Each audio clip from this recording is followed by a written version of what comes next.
Queremos sumar a esta conversación Samuel a Ezequiel Coppel, es periodista y escritor que divide su tiempo entre Medio Oriente y Argentina. Ha vivido más de 10 años en Israel, Cisjordania y Egipto. Ezequiel, ¿cómo estás? Buenos días.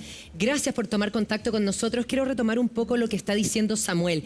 Dice, las 5 grandes potencias están divididos, por eso no se llega a la paz, por eso el mensaje no es contundente para condenar lo que pasó con Israel, que es terrorismo puro, dice él. ¿Cuál es el mensaje que se manda a las facciones terroristas alrededor del mundo, cuando también hablábamos con otro periodista, o sea, con otro entrevistado que nos decía, este es un mensaje del terrorismo también a Occidente? Y por supuesto, yo considero que, bueno, uno dice, no hay condena de la comunidad internacional. Yo creo que la comunidad internacional lo que no está haciendo tampoco es tratando de resolver el conflicto. Ese es otro tema muy importante. Porque, digamos, una sola condena y después ¿qué? O, por ejemplo, hablemos ahora de la próxima guerra en Gaza.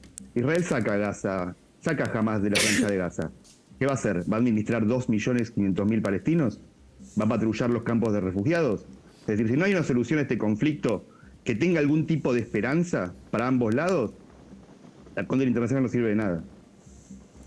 Es bastante lapidario esa mirada, Ezequiel, pero claro, tiene estos tintes de realidad. ¿Qué pasa después? Ahora la primera reacción que tiene Israel es decir, ok, voy a aplastar a aquellos que vinieron hasta mi casa y ocasionaron dolor, muerte y horror. Pero después, ¿qué? Y ahí la comunidad internacional, de verdad, uno no ve que haya ese acuerdo, porque como dice el profesor Fernández, parece que aquí el objetivo mayor, que es de ese ajedrez, no sé cómo lo ves tú, de geopolítico, de posicionamiento, está funcionando en unos niveles que no vemos. A ver, yo creo que si siempre hacemos lo mismo, no entiendo por qué vamos a tener un resultado diferente. Es decir, realmente si hay un tipo de estupidez de hacer siempre lo mismo y esperar algo diferente. Por supuesto, sin duda lo que pasó el sábado es terrorismo. Fue un hecho aberrante, pero realmente hay que explicar por qué gente desesperada puede llegar a esto. La verdad que es terrible, pero digamos, si no hay algún tipo de esperanza para ambos pueblos, lo que tenemos es un ciclo de violencia sin parar. Explica eso que tú acabas de decir, por favor, Ezequiel. El por qué gente desesperada es capaz de llegar a hacer esto. Yo no quiero tratar de meter algún tipo de justificativo de las imágenes que tenemos del sábado, porque no hay ningún tipo de justificativo para ese horror. Ahora, el tema pensémoslo de otra manera. Pensemos, ¿a qué puede apuntar un tipo de acuerdo entre Israel y los grupos palestinos? Aunque de alguna manera los grupos terroristas de ambos lados, porque se han cometido actos así, no ha habido del lado israelí, pero hubo actos terroristas de ciudadanos israelíes. Recordemos la masacre de Baruch Goldstein en 1995, matando a 29 musulmanes que rezaban en la cueva de Macpelá, en Hebrón. A ver, yo creo que realmente hay que darle esperanza a ambos pueblos, inclusive el israelí, de que hay algún tipo de futuro. Hay que tratar de desarmar el apoyo que tienen los grupos terroristas, de alguna manera. Y, a ver, una franja de Gaza completamente bloqueada, sin ningún tipo de esperanza. Yo siempre digo una cosa, y lo hablo de los dos lados. La guerra une, la paz divide directamente. Entonces, ¿a qué apuntamos? Claro, pero ahí, en ese sentido, Ezequiel, Samuel recién nos decía, este problema en el corto plazo es insoluble. ¿Cómo se podría solucionar? ¿Ves tú alguna salida? A ver, mucha gente dice que este es un conflicto religioso. Yo siempre digo lo mismo. Si es un conflicto religioso, bueno, no tratemos ni de solucionarlo. Porque es un conflicto religioso donde prima la razón de la religión o de los fieles, no prima la razón de los hombres. Este es un conflicto territorial. Es un conflicto territorial que tiene aristas religiosas en una zona que es imposible sacar la religión de la zona. El tema es, si decimos que es un conflicto territorial, hay un tipo de solución. Lo que pasa es que ambos, hablo de ambos, y también hablo de los palestinos al no haber aceptado la oferta israelí. Y después, hablo de la oferta de Camp David en el 2000. También podemos decir que esa oferta para los palestinos no fue suficiente. Los israelíes fue una oferta muy buena, pero para los palestinos no fue suficiente. Si no encontramos algún tipo de solución terrenal, y pensamos que todo esto es un conflicto religioso que no tiene solución, y bueno, lo que vamos a tener es una guerra de exterminio. Es decir, porque si es la razón de los religiosos. Ezequiel, también en esta situación, en el estado de la situación actual, está el tema de los rehenes que ha tomado Hamás después de la incursión del sábado, donde eventualmente hay una chilena involucrada, y la posibilidad de negociación. ¿Cómo ves tú esa posibilidad de negociación? Bueno, un crimen de guerra aberrante, lo que pasó. Yo la verdad es que lo que veo es terrible. Yo veo un final con intercambio de cautivos. Yo calculo que Israel va a tratar de liberarlos, pero estamos hablando de un número muy, muy grande y me imagino que la organización jamás los habrá esparcido por el resto de la franja. A la vez, también hay que pensar que tener 100, 120, 130 rehenes en la franja de Gaza, un lugar tan estudiado, tan penetrado por los servicios de inteligencia israelíes, es muy, muy difícil. Yo lo que veo es que en algún momento va a haber un intento de la organización de Hamás de sacarse algunos rehenes de encima, es decir, intercambiar mujeres y niños. ¿Cuándo va a pasar? Bueno, eso va a ser futurología. Yo lo que veo es como que, a ver, muchos analistas vemos cómo va a terminar esto, que es un intercambio de rehenes después de muchos años de negociaciones, parecido a lo que pasó con el soldado Gilad Shalit. Israel cambió un soldado por 1000 militantes palestinos, incluido el actual jefe de Hamás, fue intercambiado en ese momento. El problema es no poder desarmar esto, es decir, sabemos el final, pero sabemos que en el medio va a haber mucha sangre, no podemos desarmar la sangre y sabemos más o menos cómo va a terminar. Ezequiel, quiero también sumar a Andrea Aguilar. Andrea, tú como experta en internacional, Ezequiel dice aquí va a haber un intercambio de civiles en algún momento después de algo muy sangriento, pero que puede durar años. Claro, primero puede durar años y segundo puede que no se concrete finalmente, porque al menos Hamás desde un punto está diciendo que si no siguen bombardeando Gaza, que es lo que estamos viendo, hace pocos minutos teníamos este bombardeo a Gaza y si lo hacen sin previo aviso, ellos van a empezar a televisar el asesinato de los rehenes, así que estamos en este terreno en el que no sabemos si realmente va a ser una moneda de cambio, que es lo que uno esperaría que fueran, 130 civiles, en donde también hay militares, ojo, no solamente son civiles, pero preguntarle también a Ezequiel cómo ve todo en la franja de Gaza, porque finalmente hemos estado hablando durante toda la jornada de que es un lugar en el que viven 2 millones de personas y en donde no se aplica de cierta forma el derecho internacional humanitario. Hemos visto bombardeos a zonas donde también hay civiles y las imágenes son desgarradoras. Tú que conoces la zona, Ezequiel, ¿cómo ves esos bombardeos? No, yo veo lo que viene es terrible. Yo creo que es ojo por ojo y se van a quedar todos ciegos. Es decir, va a terminar siendo una competencia de crímenes de guerra. A ver, pensémoslo de esta manera. La Franja de Gaza es uno de los lugares más densamente poblados del mundo. Viven 2,3 millones de personas y el 50% son niños y adolescentes. Es casi imposible bombardear el lugar, incluso que Israel avise a los edificios que va a bombardear y no tener víctimas civiles. Entonces, lo que vamos a ver, me parece a mí, es un desplazamiento de refugiados, de alguna manera. Pero el tema es a dónde se van a ir los refugiados. Porque la franja está bloqueada por mar y aire por Israel, y hay una salida con Egipto. Hay una salida con Israel y hay una salida con Egipto. Ahora, la salida con Egipto, hay medio como una trampa ahí. Es decir, los refugiados podrían salir por la salida con Egipto, pero Egipto no quiere ser la moneda de cambio de lo que pasa en la Franja de Gaza. No quiere ser un lugar que absorba 500.000 de refugiados. A la vez Israel también le pide a Egipto que cierre esa frontera porque tiene miedo que entren armas por ahí. Con la ayuda militar que se camuflen armas. Entonces estamos en una especie de cul-de-sac sin salida, donde sí o sí, la van a pagar los civiles.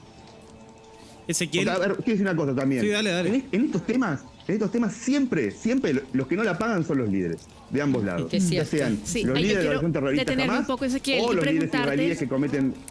Sí, porque tú hablas justamente del liderazgo y Ismail Haniyeh, que es el líder de Hamás, vive cómodamente en Qatar. ¿Cómo se puede explicar que desde Qatar se haya generado también este poder de ataque de Hamás en terreno? Y si nos puedes también contar un poco la figura de Haniyeh. A ver, yo cuando apenas pasó el sábado y me enteré rápidamente de lo que había pasado, dije que esto fue una operación que se planeó durante años.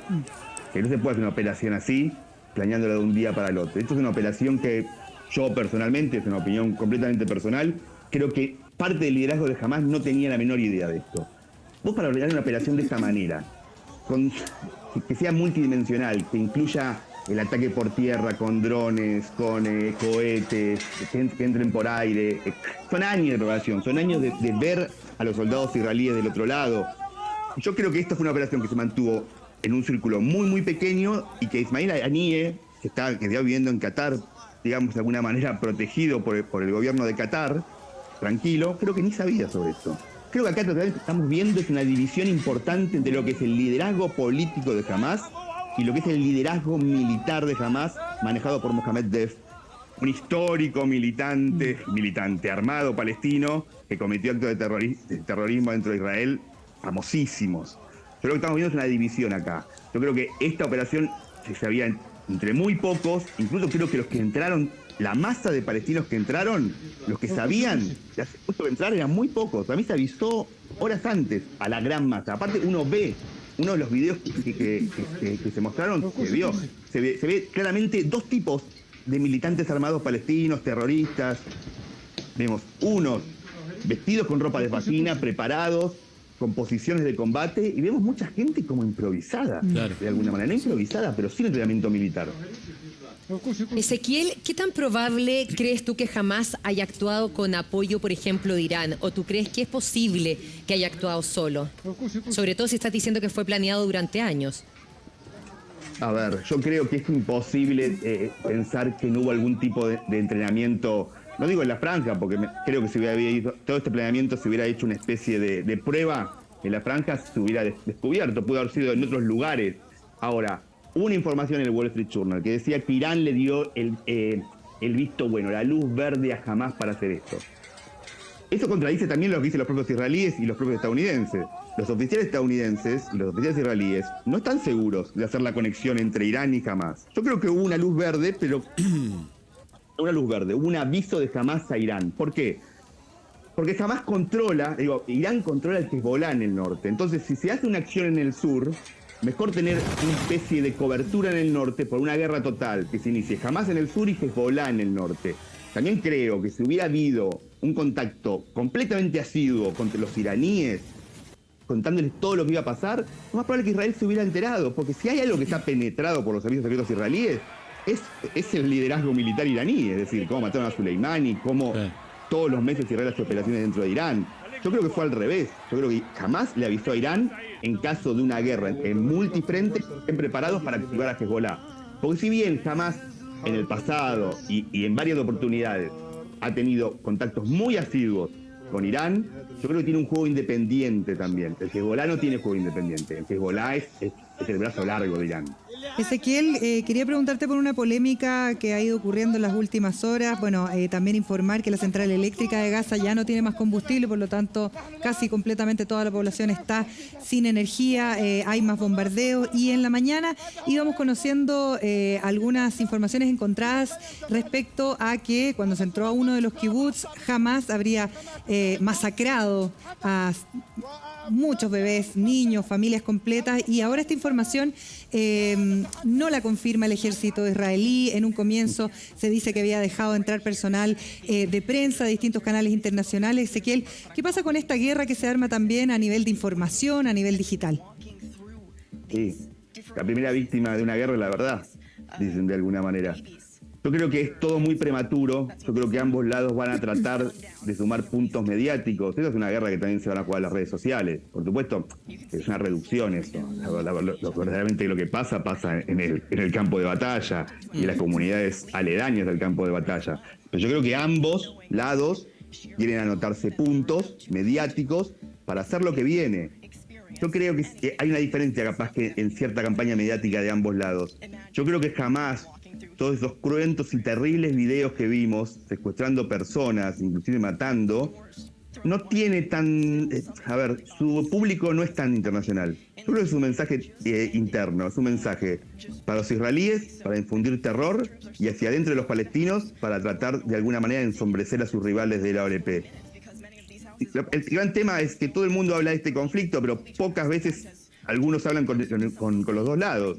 Y el lado palestino, yo creo que, habiendo hablado en el pasado con algunos oficiales de este grupo, yo creo que lo que ellos dicen es: a nosotros no nos interesa la opinión internacional, a nosotros nos interesa la opinión local. Es terrible lo que quiere lograr Hamás, pero bueno, yo creo que cuando uno piensa que esos videos que vimos terribles están dirigidos al público occidental, creo que nos equivocamos. Ezequiel, preguntarte también por el protagonismo que podría tener Siria en las próximas horas, porque ya se han confirmado algunos ataques también desde esa frontera. ¿Podría haberse Israel cercado en la frontera norte, ya no solo por Hezbollah, sino también por militantes sirios? Bueno, ok. Ese es el peor, me parece a mí, el peor escenario que puede afrontar Israel. Es decir, en el sur tener que lidiar con los cohetes de Hamás, mientras el ejército está dentro de la franja de Gaza. En el norte que se active el Hezbollah, que tiene armamento mucho más poderoso que Hamás, asediando todas las comunidades del norte de Israel. Y luego que se active lo que es el borde este, Siria, Y Siria, digamos, está penetrado por milicias iraníes. Y también, para complicarlo un poco más, también tenemos otros frentes. Tenemos el frente cisjordano, donde digamos que ahí es más fuerte la OLP, pero no creo que la OLP pueda parar algún tipo de levantamiento palestino. Y luego tenemos los palestinos que viven dentro de Israel, los denominados árabes israelíes, tanto en Jerusalén como dentro de Israel. Yo creo que ese es el peor escenario para Israel, pero también creo que puede ser peligroso también para sus enemigos, porque también puede ser la oportunidad de Israel, de alguna manera, de lidiar con todos esos escenarios juntos. ¿Si Israel puede lidiar con todos esos escenarios juntos? Sí, yo creo que sí, pero yo creo que a costa de mucha sangre. Tú mencionabas también el hecho de que tiene una de las fronteras más resguardadas del mundo en Gaza, el hecho de la inteligencia israelí. ¿Cómo se puede explicar, que creo que es una de las principales interrogantes que hemos tenido estos 5 días de guerra, que esa inteligencia, que el Mossad, que los soldados que custodian esa frontera haya sido tan permeable y de cierta forma tan fácil para Hamás penetrar en el sur de Israel? El Shin Bet se ocupa de esas zonas, el Mossad se ocupa de todo lo que pasa fuera de Israel, el Shin Bet, que es el servicio de secreto interno, se ocupa de todo lo que pasa en Israel, Cisjordania y Gaza. Bueno, o sea, te he dicho mucho, y se ha escrito mucho de que esto es muchas miradas conspiranoicas, de que esto Israel lo dejó hacer. A mí me parece una tontería eso. Primero, porque uno sabe cómo empieza y no cómo termina. Obvio. Segundo, porque no hay ningún tipo de prueba de eso. Y yo siempre le digo a la gente lo mismo: busquen las pruebas y van a ganar un premio Pulitzer, de alguna manera. Y también está subestimando 2 puntos. Está subestimando la prensa israelí, que es muy buena, sí, lo descubriría muy rápidamente, y está subestimando el otro lado. Está subestimando la justificación de Hamás. Hamás es un enemigo cruento de Israel, barbárico en un montón de cosas, pero también es un enemigo formidable. A ver si se entiende. No estoy hablando de los desastres y la masacre que hizo. Es decir, Israel y Hamás han peleado 5 guerras en el transcurso de 14 años. Israel le ha pegado fuertísimo a Hamás, ha matado gran parte de sus líderes, y Hamás siempre ha encontrado una forma de sorprender a los israelíes. Empezaron a usar cohetes, Israel viene con un escudo antimisiles. Hacen túneles abajo de la tierra, Israel los tapa. ¿Cómo cruza la frontera? Una operación conjunta de drones, camiones, motos. Es decir, es un enemigo formidable, cruento, asesino, pero es un enemigo formidable para Israel. Yo creo que sí, si Israel entra a la Franja de Gaza, sí, probablemente Israel tranquilamente puede derrotar a Hamás. El poder no es equivalente. Incluso lo puede sacar del poder. El tema es qué viene después. Ahora la idea de que va a hacer desaparecer a Hamás, bueno, eso me parece un poco mucho. Me parece que la historia nos ha enseñado que esas declaraciones, como la misma que fue en el 2006 contra Hezbollah, esto ya es más imposible y hay otras motivaciones. Ezequiel Kofel es periodista experto en Medio Oriente, que nos ha ilustrado esta mañana también con esta otra mirada. Nos interesa poner muchas miradas en perspectiva acá en el Buenos Días a Todos. Muchas gracias, Ezequiel. Un abrazo para ti. Gracias a ustedes por invitarme. Insistimos con esto, nosotros nos interesa desde esta mesa de trabajo que hemos constituido recientemente, ¿no? Y a raíz particularmente de este hecho, de poder ir poniendo perspectivas, miradas, antecedentes y puntos de vista que vayan enriqueciendo también la conversación que tiene usted en su casa, aportar antecedentes para que usted tenga algo más relevante que decir en su momento.